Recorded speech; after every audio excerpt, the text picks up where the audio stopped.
خب امروز یک کیسی داشتیم که به ما مراجعه کردن. ایشون دچار یک لیپوم یا همون توده چربی در ناحیه صورتشون کنار گوششون بودن که چند سال بود که این توده رو داشتن و یه مقدار بزرگ شده بود و به خاطر ظاهرش تصمیم گرفته بودن که این توده رو بردارن. اول براشون سونوگرافی نوشتیم. حالا جواب سونوگرافی همون لیپوم یا توده چربی خوشخیم گزارش شده بود که تصمیم گرفتیم که این توده رو براشون تخلیه بکنیم.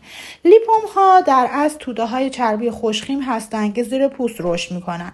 معمولا نرم هستن و درد هم ندارن مگر اینکه انقدر بزرگ بشن که به اعصاب صورت یا اون قسمت بدن فشار وارد کنن که باعث درد بشن. معمولا توی صورت، گردن و سایر نواحی هم دیده میشن. معمولا کوچیک و گردن، به آرومی رشد میکنن، اغلب بی ضررن.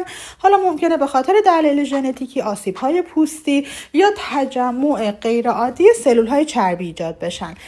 وقتی که دیگه خیلی بزرگ میشه معمولا ظاهرش ناخوشایند میشه و افراد تصمیم میگیرن که این توده ها رو بردارن. حالا روش های درمان از روش های جراحی گرفته که اگر لیپوم خیلی بزرگ باشه دیگه باید حتما جراحی بشه، تا لیپوم های کوچیک که حالا ما میتونیم با استفاده از دستگاه های لیزر یا لیپوساکشن این توده ها رو برداریم.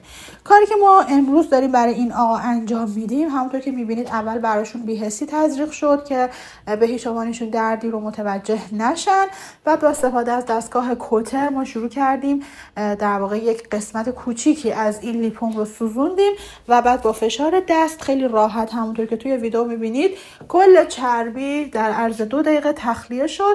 بعد هم براشون پانسمان انجام دادیم و ایشون رو راهی کردیم. حالا توده های کوچیک که مثل مال ایشون باشن به همین راحتی در عرض 5 دقیقه تخلیه میشه. هیچ گونه درد و مشکلی هم براتون ایجاد نمیکنه.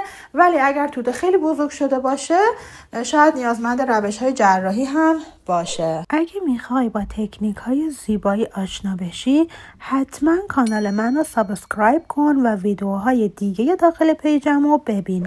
لایک و کامنت شما باعث دلگرمی برای ساخت ویدیوهای بعدی خواهد شد.